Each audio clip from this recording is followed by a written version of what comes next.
พิมพ์รายชื่อพนักงานเข้าเวียกแล้วมีเวลาและวันที่ขึ้นพร้อมมื้อนี้เฮามีสูตร Excel มาสอน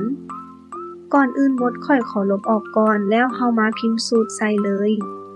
ทุกคนต้องเบิ่งเซลล์ของตัวเองเด้อว่าอยู่แถวใดทันใด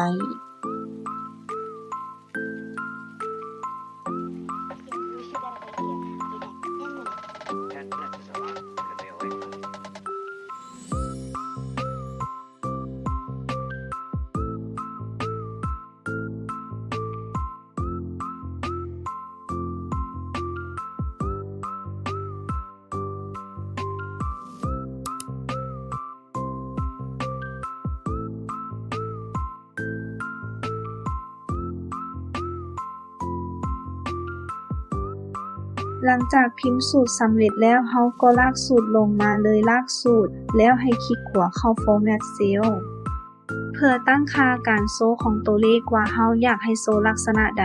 อยากได้แต่วันที่ก็เฮ็ดได้อยากให้โชว์ทั้งวันที่และเวลาพร้อมก็ได้แต่แนะนำให้เฮ็ดตามข้อยเลยจากนั้นเฮาก็มาลองพิมพ์ชื่อเลย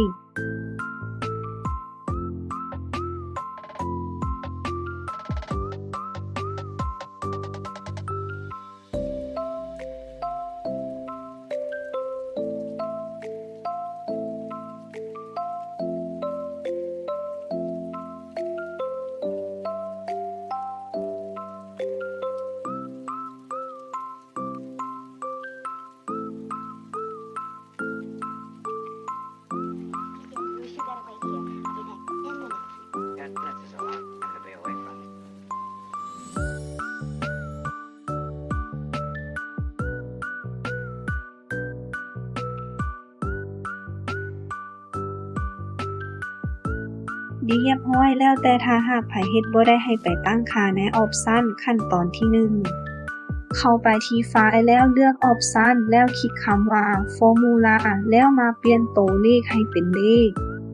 เนื่องจากทำอิฐมันขึ้น100แล้วกดมาร์กติ๊กถึงพร้อมจากทำอิฐมันปิดอยู่จากนั้นลองอีกครั้งเด้อขอบใจ